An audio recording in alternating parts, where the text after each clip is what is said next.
Ladies and gentlemen, guys and girls, welcome back to the Age of Warfare podcast. And I'm aware, Aiden, that we are on episode number 37 on the road to 50 episodes. And we got an interesting one for you guys because we're going to explore South America as we are going to discuss the rise of Simón Bolívar. I'm trying to speak in Spanish, but Simón Bolívar. And it's a very interesting character because he was one of the founding fathers of modern day South America. So we're going to have a bit of a ball with this one. And South America is not necessarily our strongest expertise, but we're going to do the best we can. So before we get started, Aiden, as always, how are you today, my friend? I'm good. It was kind of a stressful week at work, but then it is quite a lot of the time these days. But apart from that, yeah, it's been relatively nice weather. Ticking along, everything's going swimmingly. It's one of those weird weeks where it's just sit down and chill out when you get home, just get relieve the stress. How about you? Everything's good here, man. Obviously, it's hurricane season here, so we always hoping for the best that we don't get hit by a storm this year. So far, so good, but it's only the beginning of September, so I don't want to jinx nothing.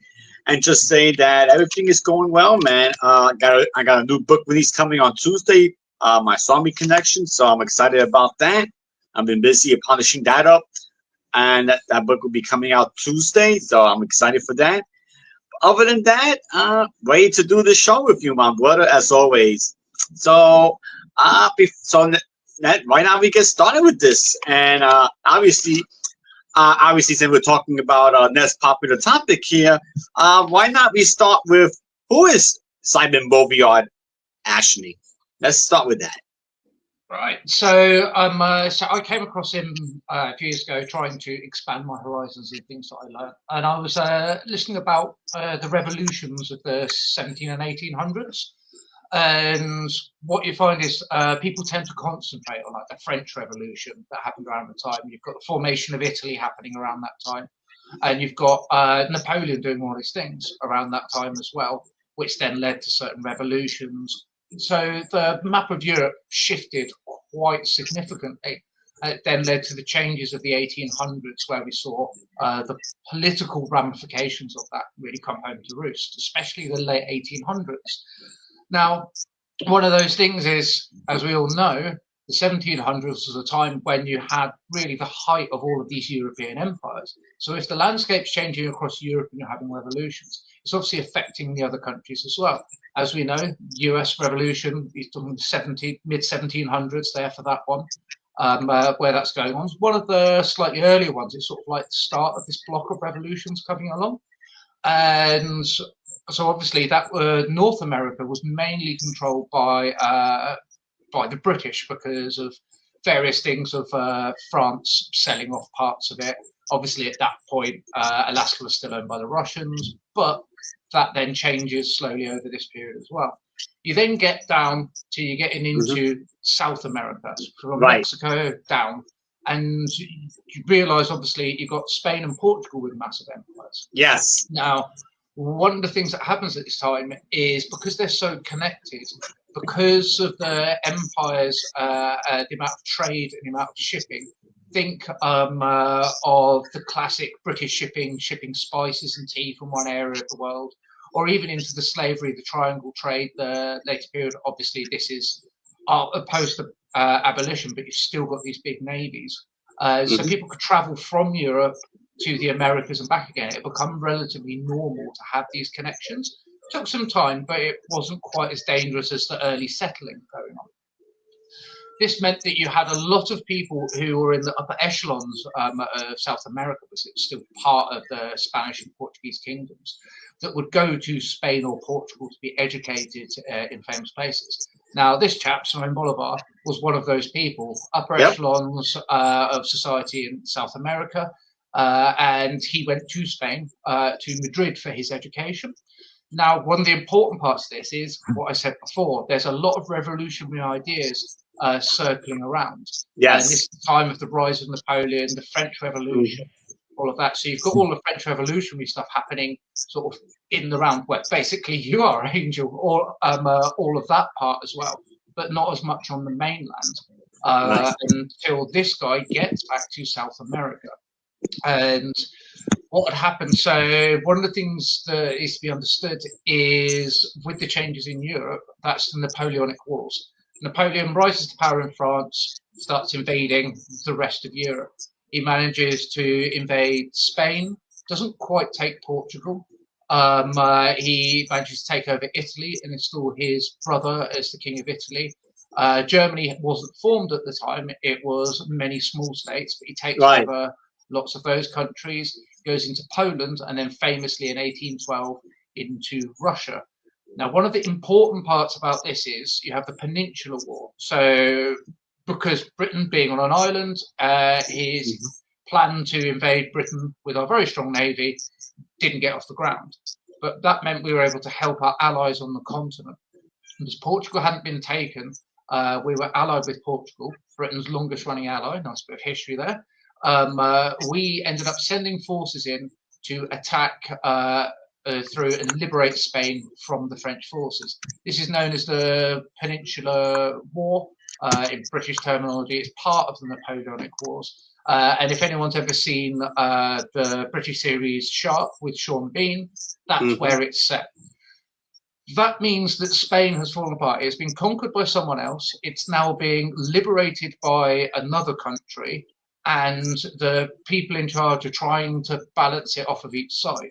It means it doesn't have the control and the ability to do anything realistically in South America. So these people are coming back with these revolutionary ideas to a country that's basically countries that have been left by the wayside. And then you start to have revolutions where they're trying to form themselves as their own country. I think very similar to the United States forming itself as its own country as well.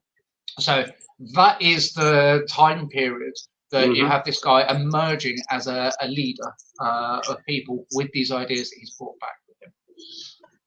Right. So this map kind of displays what happened to South America. Obviously, South America in 1798 was known as Colombia, as the Spanish Empire was still part of Spain. But then you look at 1826, and you can see South America starting to split up. Obviously, the blue part up here is what they call Gran Colombia or Grand Colombia.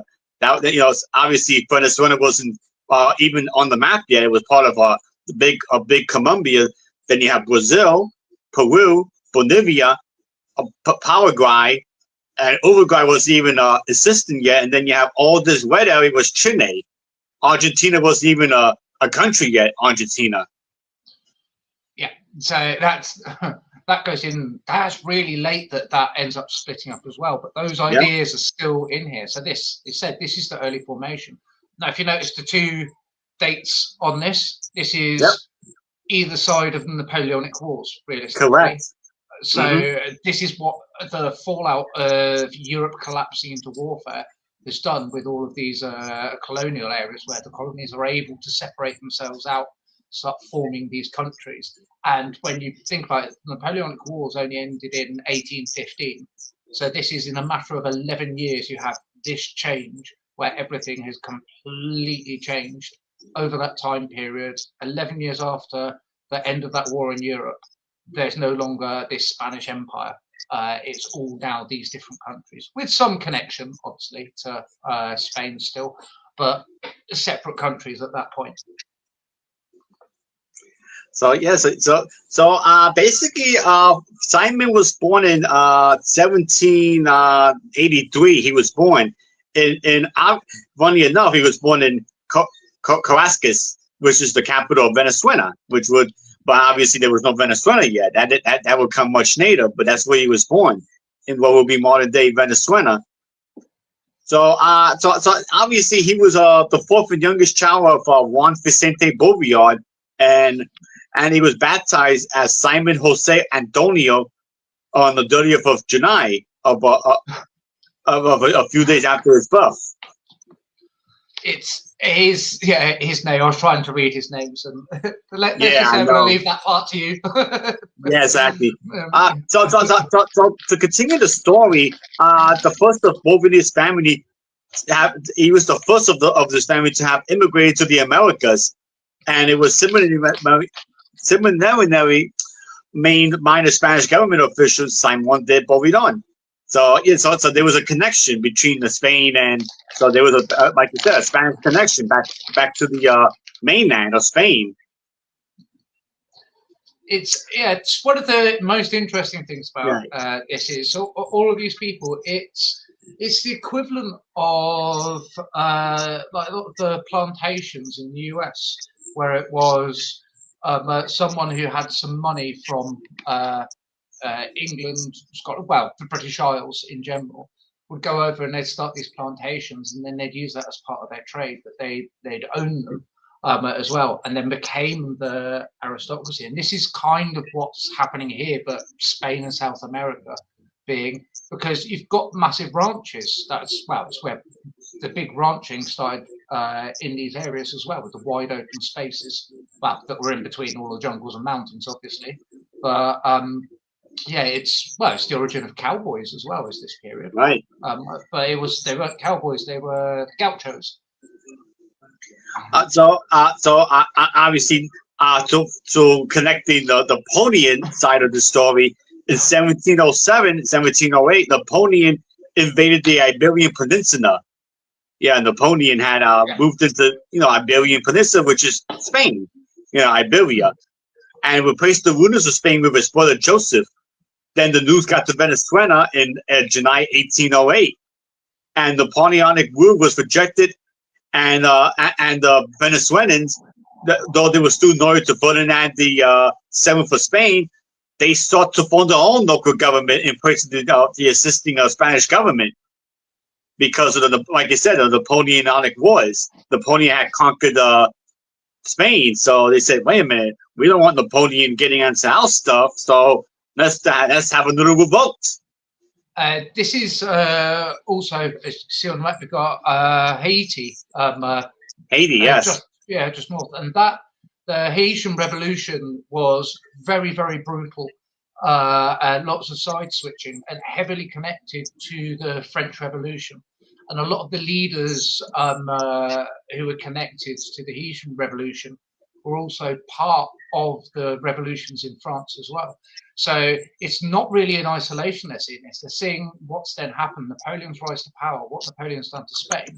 And they've turned around and gone, well, if we look a little bit north, we can see what's happened there. Perhaps we should distance ourselves from those people. This isn't an isolated, well, we don't like them type of thing. There's a lot of reasoning that's gone in behind this, that this is, people have been following that news for quite a while at this point.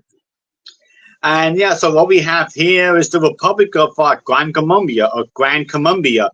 Obviously, in the purple, this will end up being modern-day Venezuela. In the purple, this was the yellow is modern-day Colombia, and I believe this and the orange, I think it's I'm trying to think what that is. That part of Colombia too. Like I said, I'm not all that good with South America.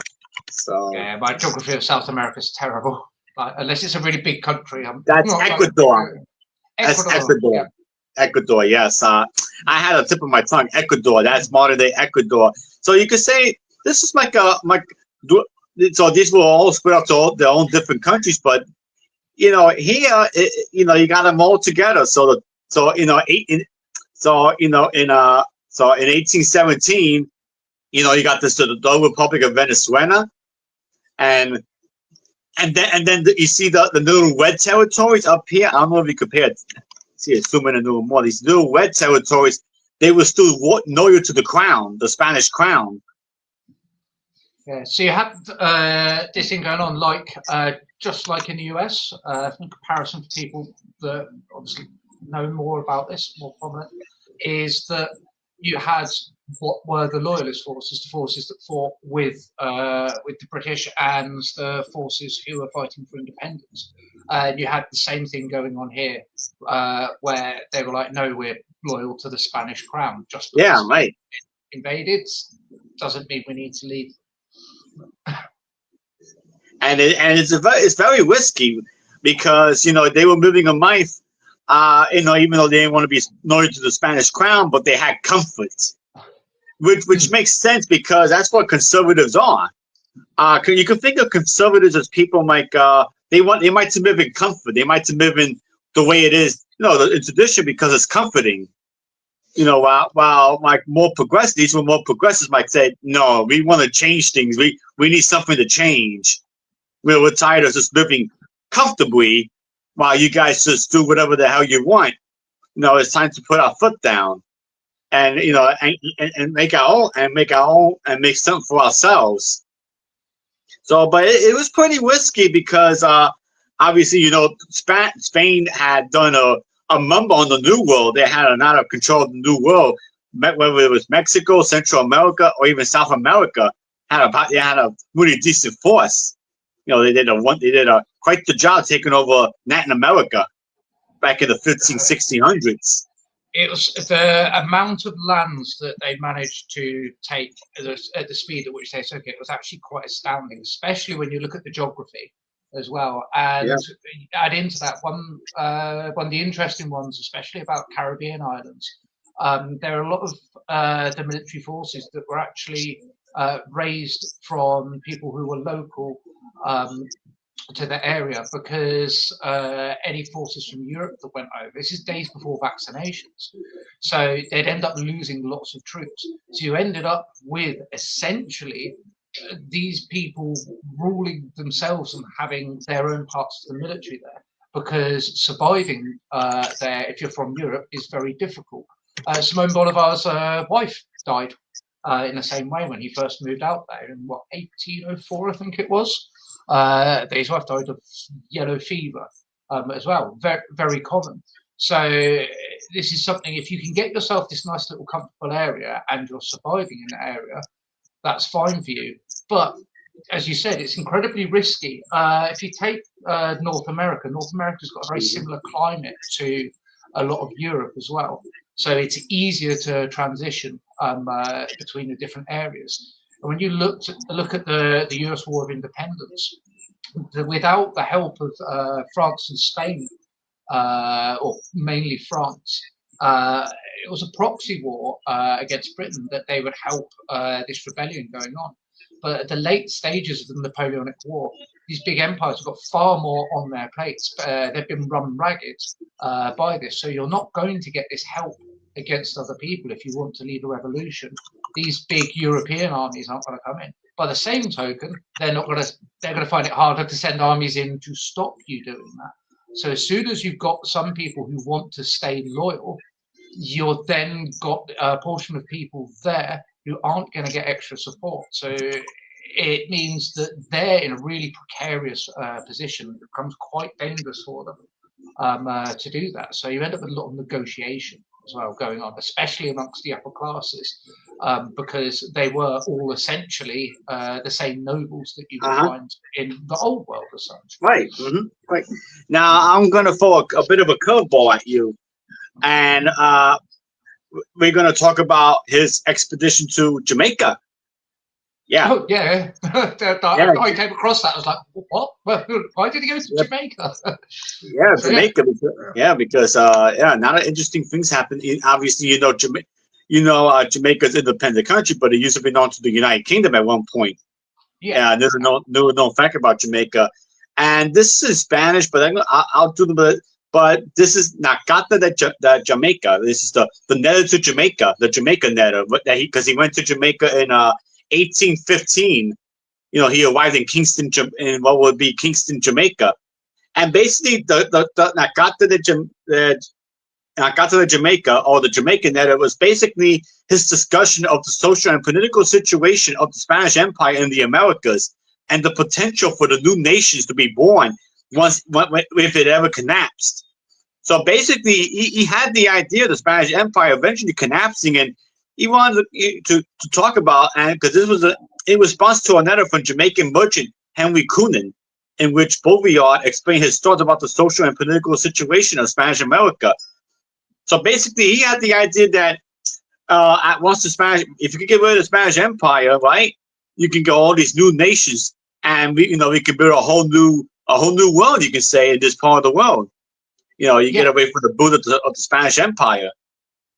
which is, when you look at it, quite astounding, really, considering the size of the project and pushing it. However, there is precedent for this when you look at, say, the French Revolution, this period, and these ideas of liberty that come from it, civil liberties as well, which is, well, in the letter by the looks of it. You've got these ideas that he's bringing along, going, look, if it's collapsing, we can do this. Jamaica, you're not far away from this. Yeah. You've been under an empire as well. You know what this is like. So, do you want to join in? Yeah, exactly. So, to build it up even further, Bolivar made his way to Jamaica on May 18, 1815. And he went there because, as we have already established, Jamaica was part of the British Empire. So, he wanted to get the attention of Britain, right, in order to attain his cooperation, because, Spain and Britain weren't necessarily the best of friends. No, definitely no. You guys weren't necessarily the best of friends, right? All right, so let's continue building the picture here. So, therefore, Bolivar kind of made the effort to convince the English gentlemen of his proposal, such as giving England the Spanish-American provinces of Panama and Nicaragua to build waterways, which eventually gave birth to the Panama Canal. Yeah, it's the impact that we're already seeing that it's had on our modern lives. Exactly, and then the Nicaragua Canal, the Canal of Nicaragua. So Bolivar lived in Kingston from May to December of 1815 with no military activities. So his trip to Jamaica was to dedicate his time to think about the future of the American continent, given the situation of the world politics. So, basically, so think of it as like a business trip, so to say. And he wrote this letter during his business trip to say, hey, listen, Britain, England, you hate Spain like I do, right? So why not give us a hand here and let's knock down the Spanish Empire to a peg or two, and we can all live in harmony. That's the best way I can put it. So it's an interesting thing that's going on in the background in Britain at the time. So we've just had the Napoleonic Wars. Now, Britain was known as the paymaster of Europe through Napoleonic Wars. We subsidised everyone else's armies. We said, if you can put troops in the field against France, we will literally pay up to half of the wages for each of your soldiers. Cost us an insane amount of money. It's one of our taxes. I think it's income tax in this country. Is not income tax. There's another one. One of our taxes, essentially, in this country has to be voted on every year and brought in. It always is, but it's an artifact of how it was written. It was initially put in place to pay for the Napoleonic Wars because they were so expensive. Think about the amount of troops we're paying for other people's troops, we're paying for our own troops. We're having to maintain massive forces across the world, across our empire. Look at India and the massive forces in India. Then you've got the fighting in Egypt when Napoleon invaded Egypt. We've then got to keep our navy going because we've got to stop other countries getting to our colonies, and we've got to then protect our trade routes. So one of the biggest things that Britain's built on through its empire, everyone knows this, is the great trading empire. So if you can turn around to Jamaica and go, look, can you have a chat with this? Because Jamaica is a hub for trade to the new world, from the old world. And you can get British merchants on board, their influence in Britain at this time going, look, we could have these trade routes, we can get more money. If up-and-coming nations, we can sell them things. And always, war is something that makes money. If they're going to have a revolution, we've got all of these leftover guns because we've just had a massive war. We could start selling them to these new nations that are coming about, or even down to the uniforms, because you've got lots of spare uniforms, you can sell those into. So you get this idea, or it's appealing to the character of Britain at the time, that it's built on this international trade, and that's how it's going. That's how Britain is looking to pay for this very expensive war, where we're still technically paying for it because of the taxes that were put in place. So he's very astute in the way that he's gone about this, because if they're going to do it in such a way, it's not going to disrupt British trade. Britain's not wanting to get into another war at this point. It does, however, at this point, in 1815, several British regiments were then sent to the Americas to get the War of 1812 at the time, so to reinforce Canada when the US invaded it, hence burning down the White House, hence why it's called the White House.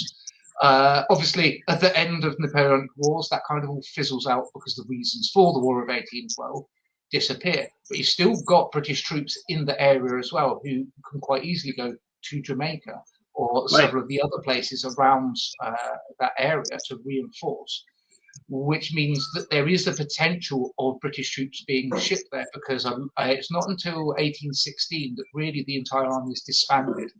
And it's the system of our military was very clever, actually, that all of our regiments had a core part of their regiment, and then in times of war, you'd recruit loads of people, and that core part of the regiment would be sergeants and officers, and they could then train the other people. So we could easily expand and contract our military, because our army itself, we can't have a big army. We're a small island nation.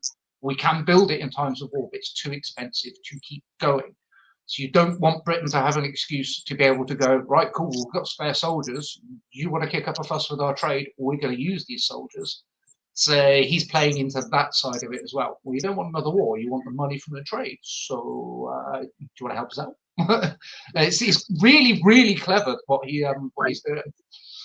Yep. Another fun fact: you can actually read Nakata de Jamaica on ebook or books. Obviously, it's in Spanish though, so you gotta know to read Spanish. Although they might be translated ones, but don't quote me on that. But yeah, you can actually find it in book form and read it for yourself what it actually says. So a little bit of a fun fact there. But to continue the story, so obviously he was in Kingston until December, and in 1815 he started to gain the sympathy of the British. You know, the British, he started gaining the sympathy of them. But the problem with him is he was close to poverty and had little material possessions, little money, and only a few slaves.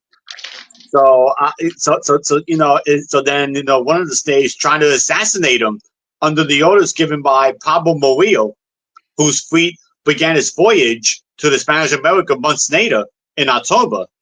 So he gained the sympathy of Britain, but he really didn't have too much to his name. So it made him a perfect target for assassination. Also, one of the big things to remember with this about this time period is the abolition of slavery. Britain was big on the abolishment of slavery. Now, there were multiple reasons for this. Some of it was people going, well, this is horrendous, we shouldn't be doing it. However, there was another deeper reason, because he knew the US was relying on slaves on its plantations to keep them from joining in on the side of the French or anything.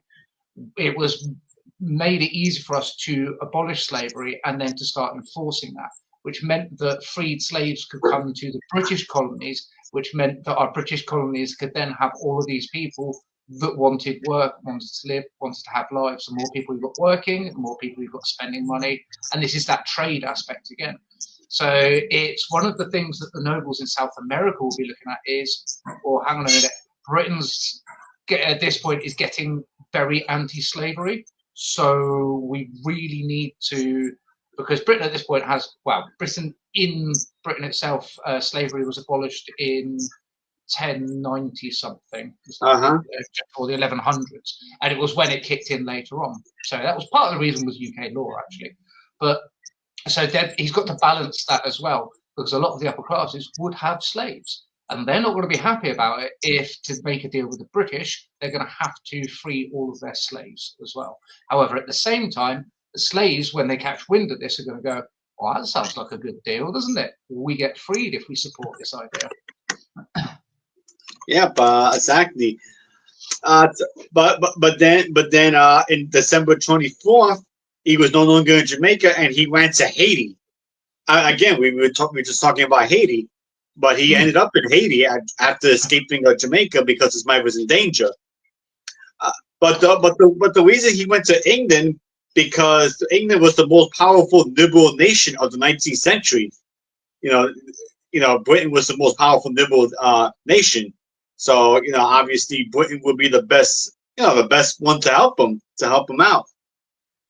Yeah, So we ended up as the only ones who still had an empire at the end of the Napoleonic Wars. Obviously, the French, through various methods. French technically don't have an empire. Every bit of land they owned became France itself. It's a very weird state of affairs. That was through the revolution. Obviously, Spain's empire is starting to collapse through this as well because they can't control it. The Portuguese empire is doing similar things. Germany never really has an empire at any point because it wasn't a formed country at this point.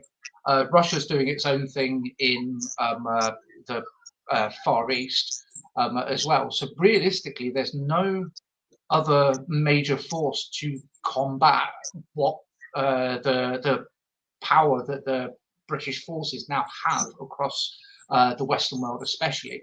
It's a bit like in the modern world, where the US military is so incredibly powerful that people can't take it on. It's just big and advanced. You can't deal with it. This is that kind of comparison there, that there's no second person, not like the Cold War where you have two competing forces. There's a statue of the liberator of South America.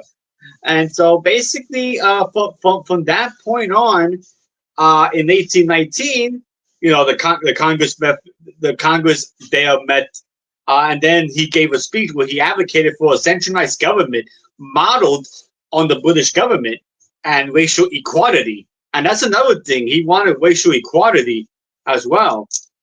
So, which is why now people call him a hero, because even though he was actually a pretty, not even the, or we were talking about NASA in the last episode, populist, but he was a progressive populist, you could say. Yes, very much so. Right. And so then, obviously, Bolívar met with his officers and reviewed his intention to invade and liberate New Granada from royalist occupation, as you saw on the map, I showed you before. The NASA of the loyal, those who were loyal to the crown. So, on the 27th of May of 1818, Bolívar marched with 2,000 soldiers towards the Andes Mountains to tie down Bolívar's forces in Venezuela. And there was one of the first battles, in his quest to liberate America, as he said. One of the interesting things about this is the number of soldiers he had. You've just seen a massive war in Europe where battles tends to over 100,000 troops on the battlefield, which has become relatively commonplace. He's using 2,000 troops. That's, compared to what was happening in Europe at the same time, that's considered a very small engagement. But the population levels and how close everything is in Europe mean that you can have that. Whereas getting 2,000 troops together in a country sparsely populated, as South America was at the time, is still a very large force of troops to have roaming around. It's not insignificant. It just seems small to us these days when we compare it to what else was going on in the world. But when you look at the demographics of the area, that's still a sizable force to have behind you when you're doing this. Right, exactly. So basically, really from then on, it was just a matter of going after those who were loyal to the crown and just conquered them and just continued. And then on September, and then he went through his campaign against the royalists in Venezuela on the 20th of September 1819. And he learned that C had been replaced as vice president in September 1819, who was conspiring with Moreno against him. So obviously there was some obviously you have your little guys turning on each other, you could say, which is your Benedict Arnolds, Yeah, or your triumvirates in Rome, that kind of situation. Brutus. Yeah. So then on 17th of December of 1819, something big happened. The Congress there issued a decree creating the Republic of Colombia, right? Which included the region of Venezuela and New Granada, which is modern day Ecuador. and the still Spanish controlled of Quito, which is Ecuador, and Uganda. I'm trying to what's Uganda in modern day terms. Let me look that up real quick.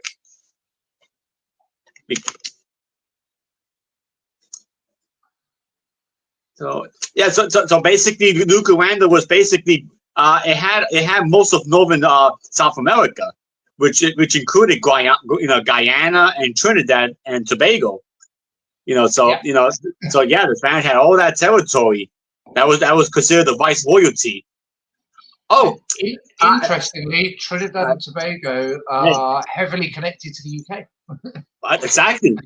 Yeah, I know that, which connects to the idea of why Simon went to the British Empire to try to get help. It's not an interconnection with all that.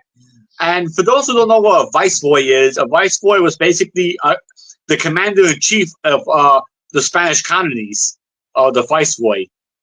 That's what they call it, in case people don't know what a viceroy is. It's one of the ways to think about it is if you think about a colony as a country, the viceroy is the person who's in charge of that, who's appointed from the country that owns the colony as well. So they're the leader, but they're an appointed leader as well. It's viceroy, so what you said, but in slightly different words as well. It's like viceroy comes up as well. It's the whole vice something. As we know, is the second one down, and the whole point about being a viceroy is you're second to the imperial high command, wherever that may be as well. But however, you have quite a lot of latitude as well, because you're quite far away from people in this time period. You can do quite a lot.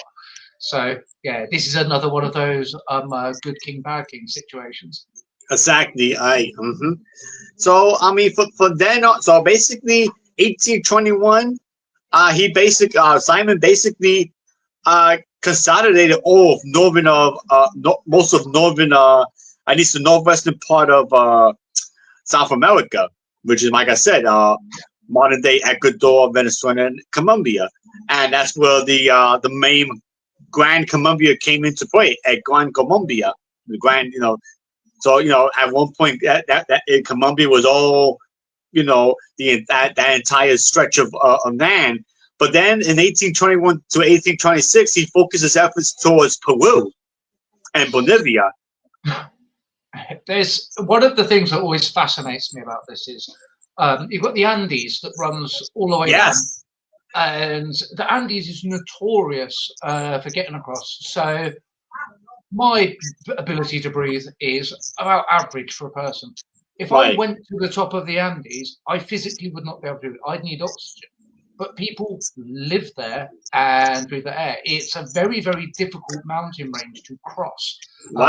So there are areas where you can cross it, but you're still looking at that sort of difficulty in land.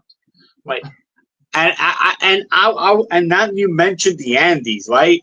Oh, you ready for this? I got a good analogy for you. Simon Bolívar was like Hannibal. Remember when he crossed the Alps? Exactly. Yeah. Very good analogy. Yeah. Yep. Because obviously the Romans were under the impression that no one could ever cross the Alps. That the Alps were the natural barrier between the forces of Hannibal and Mediolanum. Obviously, Mediolanum is Milan in today's world, Mediolanum, which is a very important Roman city. And I remember because I played Season 3, going back to the video game world, I played Season, and that was a very hard scenario to clear because they had to take on Hannibal's forces while trying to build up the city. So, and then obviously he crosses the Alps. So, Simon crosses the Andes and is able to start just wreaking havoc and start just taking territory after territory for his new empire, his new idea. So there's also a big connection there, going back to the ancient civilization, especially around Peru, where because it was harsh territory, and you'd end up with essentially these mini civilizations in each valley, separated out, but eventually sort of connected together. But that area in the bottom of the valley, think Egypt and the Nile. You've only got that small area, and then it's essentially desert either side of it. Even to today, when you look at the photos of that area, you can see this sort of situation going on. So it's not like he could have just foraged for food. These areas were quite tightly packed areas of civilization that was there. So having a smaller amount of troops is actually a boon in this situation as well. Because if you'd have taken a larger army, you'd have ended up losing lots of soldiers to hunger and disease as well through the harsh terrain. And the ability to sustain large amounts of people would be quite difficult through those areas. It's one of the reasons that caused the collapse of several of the civilizations along the Andes was just the sheer nature of the territory. You can only have so many people per valley.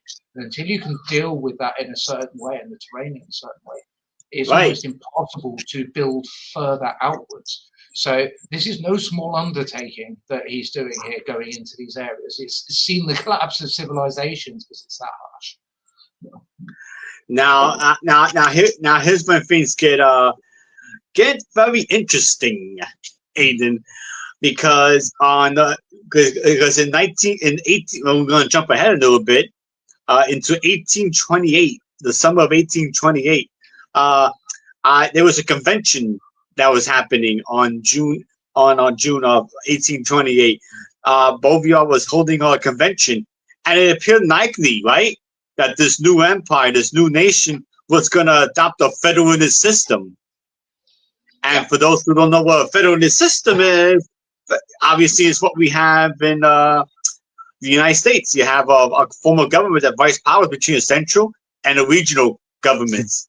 Like I know Canada is like that too. They have provinces, that's divided into provinces, and you got your federal government, your provincial government, and your local government. It's very common for a lot of countries now who've come from this to have federalized governments. Weirdly, the UK is almost a federal government as well. We've got devolved parliaments in the areas, but we're under one parliament. Our system's a bit weird, so it's not a true one of those. But Germany's a federal government as well. And also you've got to think Australia. That's one. Yes. They've got the same as the US has got DC. Australia's got the Australian National Territory as well, which is like DC. So this is the way that governments are starting to form at this time period, where you get this slightly more autonomy for your area, but then you have this overall federal government where everyone can go and join. Think the European Parliament at the moment. That's almost federalist in the way that it's set up, with lots of countries that are doing their own thing, but are joined together at a certain level.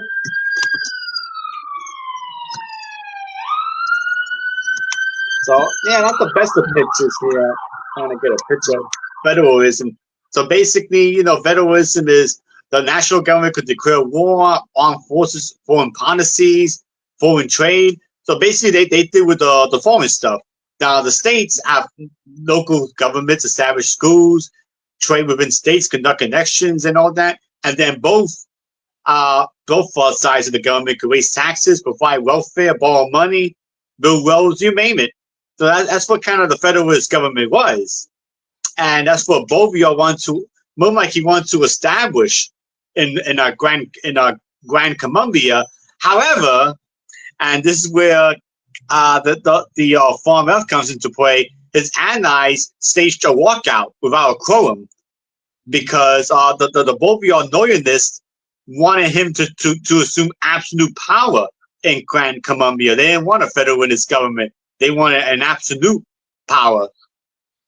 Yeah. So again, something that you often find after this with, and it's one of the criticisms you get of federalist governments. US politics is completely rife with this and has been for about 50 years of this between the states and the central government, and which powers should be devolved, which powers aren't devolved, and that centralization of power leading to one person who is in charge to decide things. Obviously, there's lots of things going on in very modern US politics where this has become an issue that's highlighted again. But this time period, these people, only a handful of years beforehand, were living under absolute monarchies. That was the norm. It's only really in the last generation that these absolute monarchies have started to collapse. And the only place where absolute monarchy collapsed earlier, realistically, was Britain, because we had a relatively early civil war and revolution. And when we were a republic, we experimented with that, decided it didn't work. So went with our system to not have an absolute monarch. And even after the actual monarchies collapsed, you then have Napoleon, and he then becomes an absolute monarch. He's an emperor, because that's what people see is the norm for that time period. And even after you have Napoleon, you get the reinstatement again of an absolute monarchy, which is why the French keep having problems. Right now, so to continue the story of our hero here, Bolivar. So he gets into the pressure of his allies. His allies wanted him to assume power. So you know what he did? On August 27th of 1828, he assumed supreme power as President Liberator of Colombia, abolished the office of Vice President, and assigned Santander, his secretary, to a diplomatic posting in Washington, D.C. Then on September 1828, a group of young liberals that had recruited Santander's secretary attempted to assassinate him. And this picture here is the same window in which he escaped assassination. They were trying to assassinate him in this building, which is the Paseo de San Carlos. So they were trying to assassinate him in that building, and he used that window to escape. That's what that window is. It's quite amazing the window's still there, really. Yeah, they did a wonderful job. But that's the window he escaped from, and then the attempt was thwarted. They caught the assassins. So, and then the Colombian army caught up to them. And then Bolivar is popular is because he spent the night hiding under a bridge until soldiers loyal to his regime rescued him. That was the popular story, that he hid under a bridge until he got rescued. So there's similar stories in the UK about one of our monarchs. I think he hid up a tree dressed as a woman. I think that was sorry, I can't remember that one particularly. But yeah, it's one of those stories. But realistically, seems kind of logical. That it's a good place to hide. So yeah, exactly. So to continue the story, in the aftermath of the attempted coup, Santander and the conspirators were arrested. Bolivar, who was depressed and ill, he considered resigning from politics and pardoning the conspirators, but he was persuaded not to. And I think wisely so. And Santander, who Bolivar was responsible for the plot, was pardoned but exiled for Colombia, and then all the others were executed for treason. So in December 1828, he met Bogota to respond to Peru's intervention in Bolivia and invasion of Ecuador.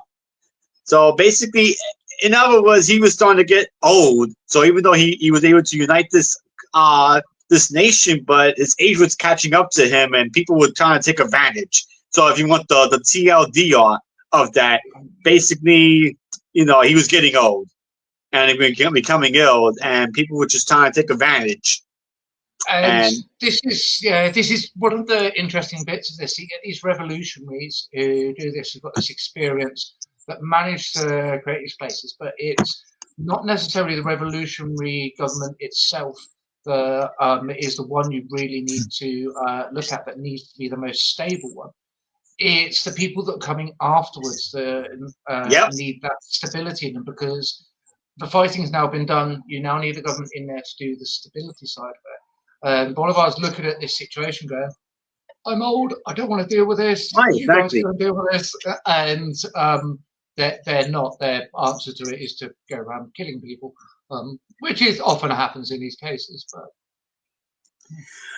so obviously on the 15th of January, 1830, he arrived in Bogota, and the 20th of that same year, he submitted his resignation for the presidency.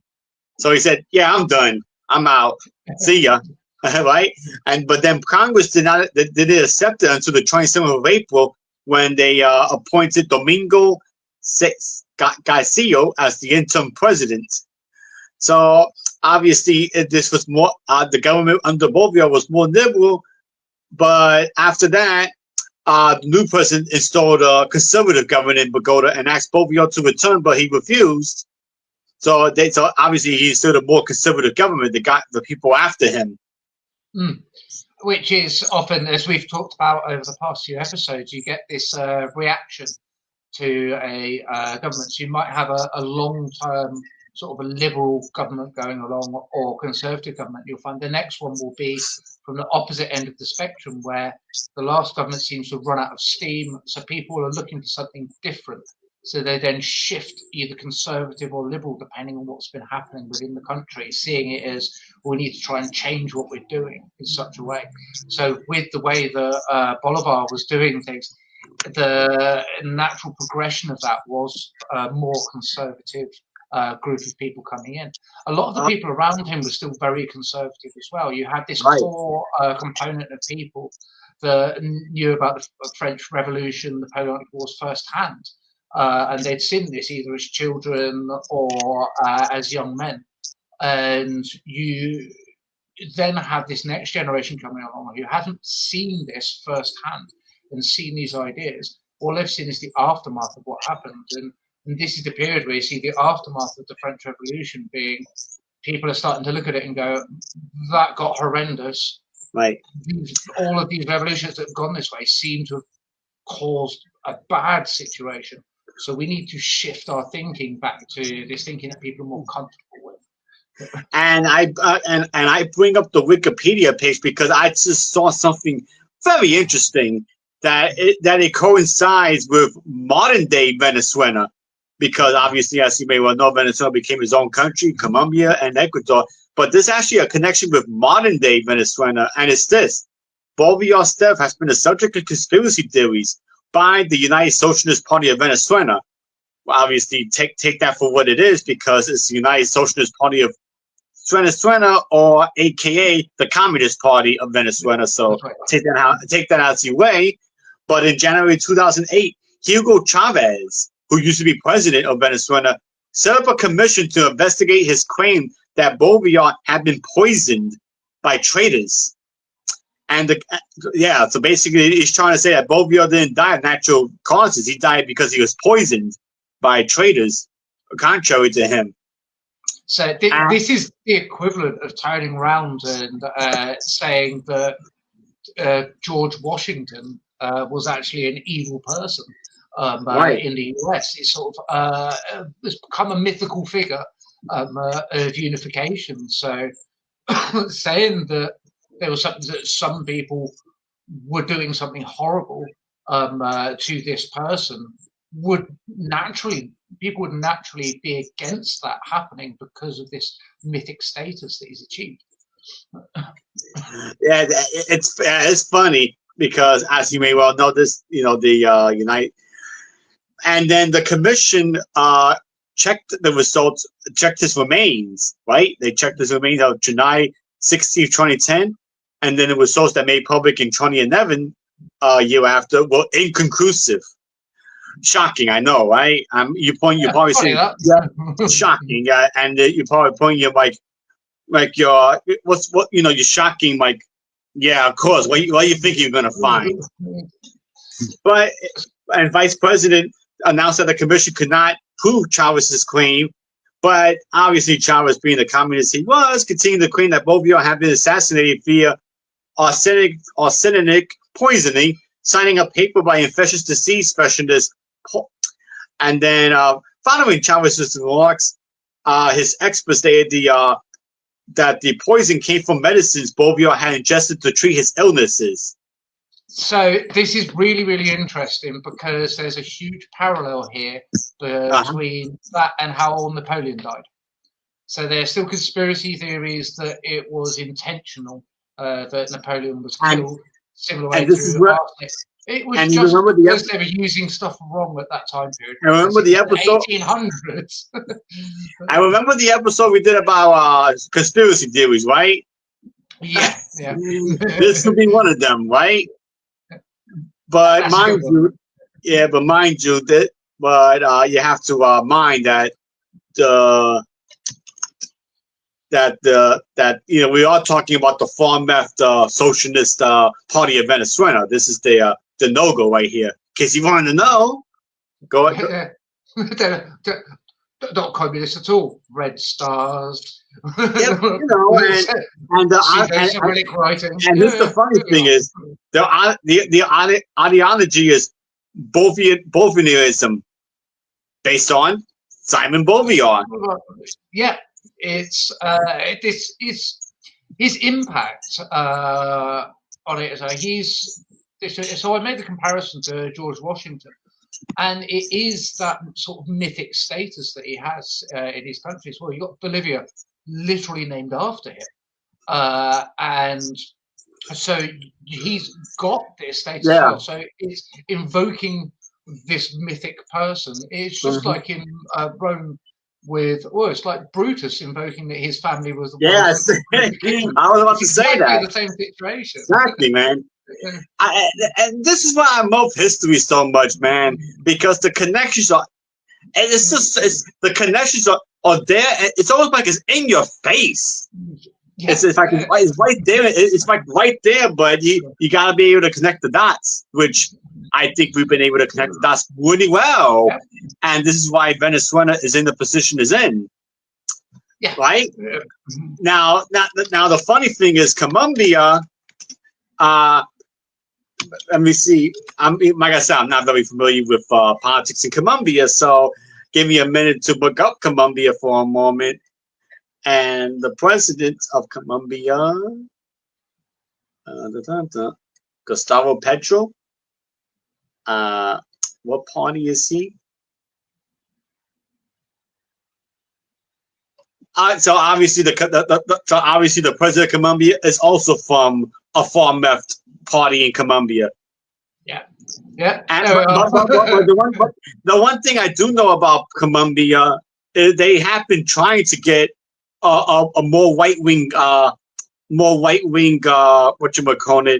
party, but they've been having a lot of trouble because the only thing I remember about Colombia was that a right wing presidential candidate was assassinated.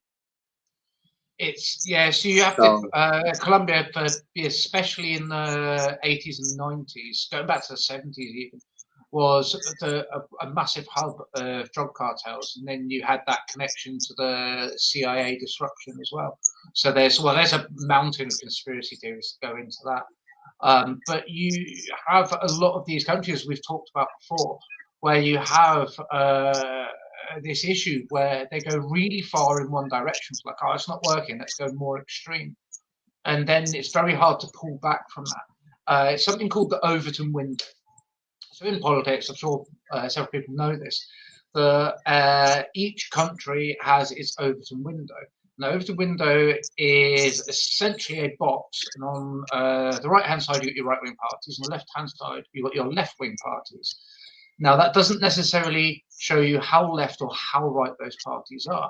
So when people turn around and say the US is more right-wing than the UK, it's because our Overton window in the UK is slightly further left. So you want to look at the centre. So the centre in the UK, centrist parties, the ideologies in there, have more of a mix of left-wing ideology in there. Whereas in the US, the Democratic Party, if they were in the UK, would be seen at best as the centrist party because the Overton window has shifted.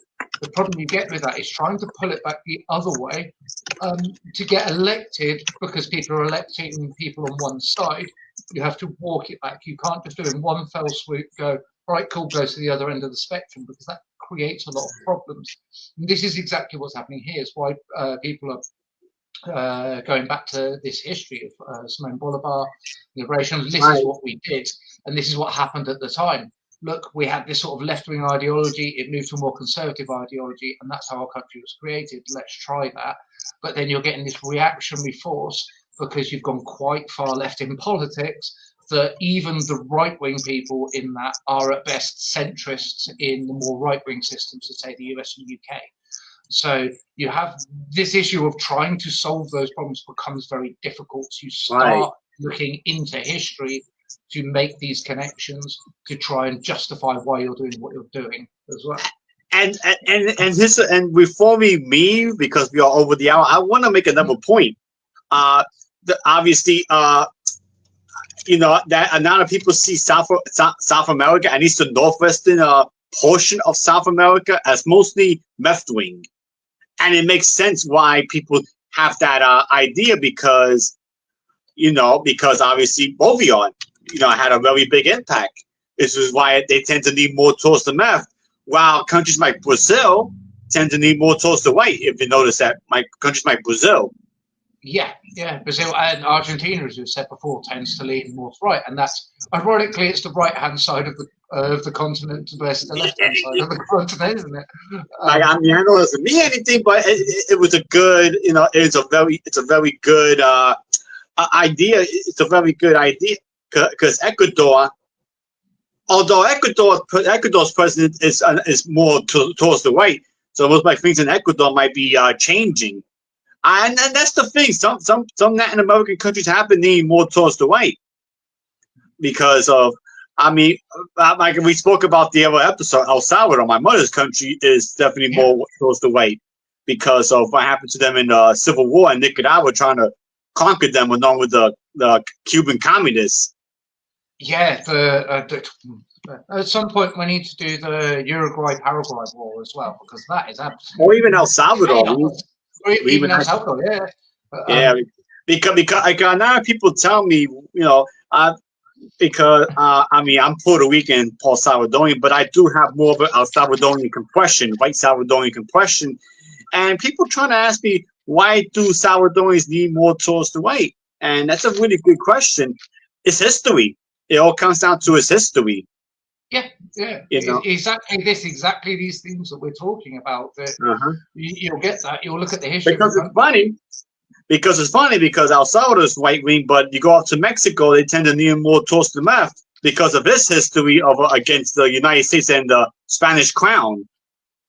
Yeah. So, man, it's just crazy. Latin America is one of those crooked little.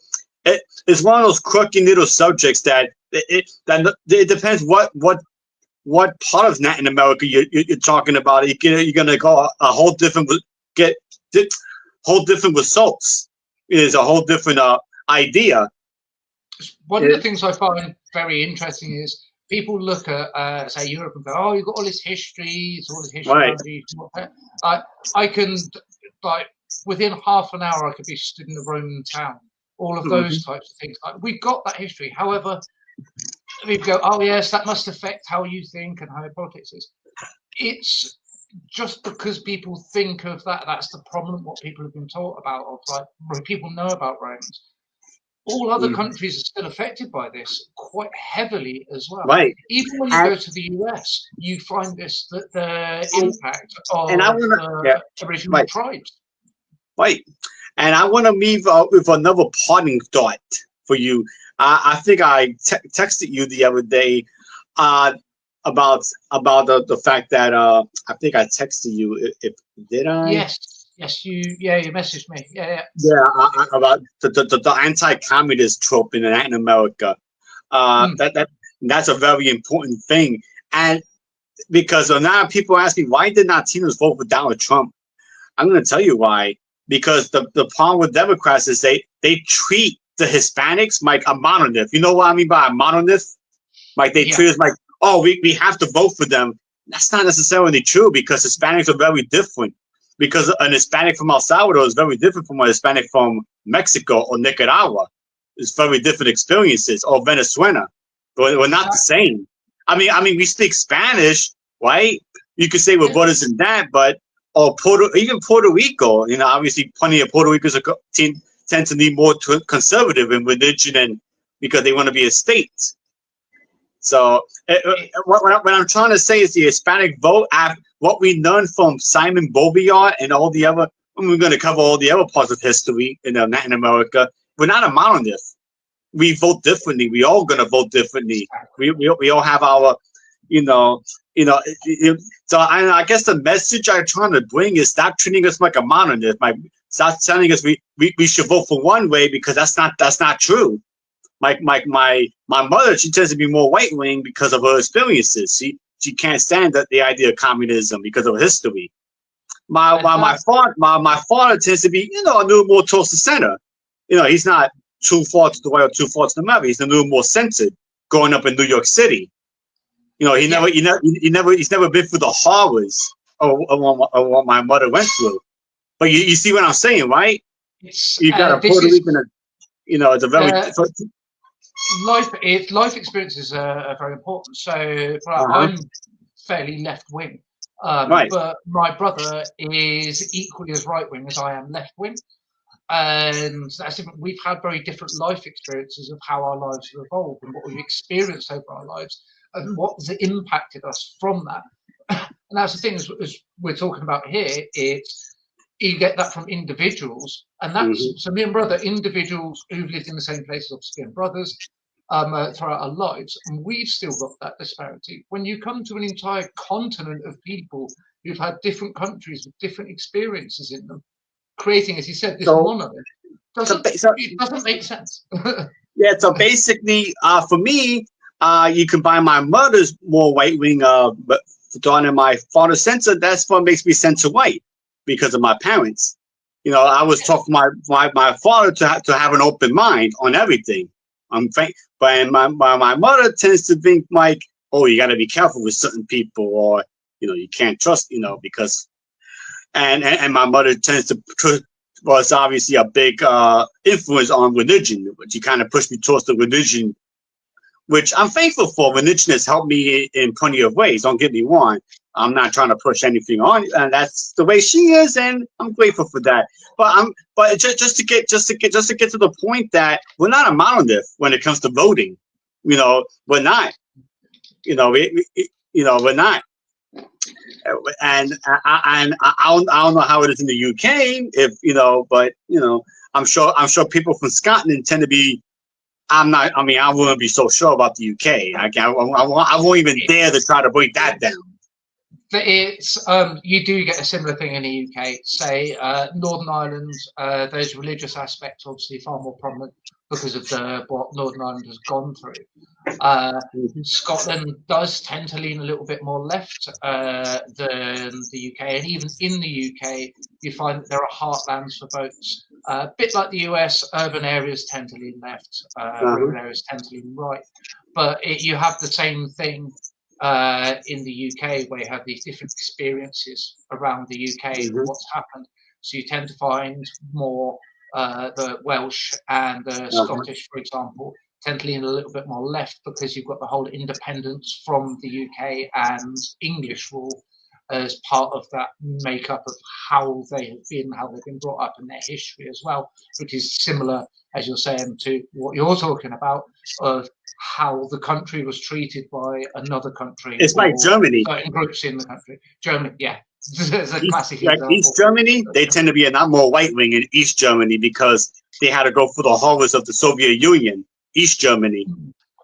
Yeah. That's what I find very interesting. Like it's the opposite way around to the way you think it would be, but it's reactionary, as you say. But I will say what East Germany had to go through for the Soviets was not fun. I've had I have a friend that is from Germany, and her parents from East Germany, and it was tough. It was tough for them living under those times in the Soviet Union. So I can understand why they vote towards the AfD, and but that's we'll discuss that another time. I don't want to get too far for the subject, because we are well over the hour, man. But this was a fun episode. So obviously, okay, guys.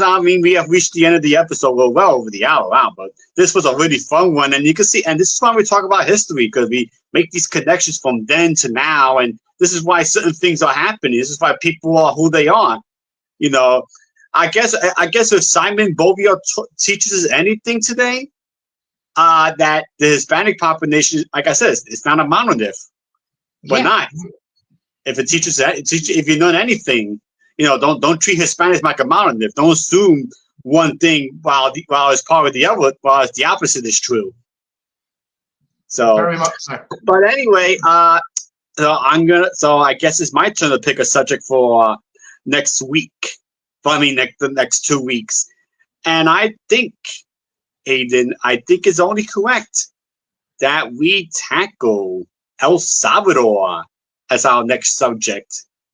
Good choice. Good choice. So, yep, that's all. So obviously it's my mother's country, so this one is going to be a little closer to my heart. So be warned, I might get a new, ignited, because it is my mother's country. So you might hear me get a little now, but don't worry, we'll try to be as neutral as possible. We'll try to discuss El Salvador's history from when it was he had the Native Americans to today's you have Nayib Bukit as president, which depending on how you think, he's doing good or he's an absolute dictator. But I'll let you guys decide on that when we talk about that in 2 weeks. So the history of El Salvador will be our next subject. We'll see you then. So it's time to do a little bit of research, Mr. Cornea, and I'll do something. Yeah, it should be a fun one. But anyway, I hope you guys enjoyed this episode, and I hope you took away some fun, education lessons here. But until then, we'll see you in 2 weeks. I am Tertullian Angelus Maximus. That's my man, Aiden Cornea, and we'll see you in 2 weeks. Until then, take it easy, guys. Take care, guys.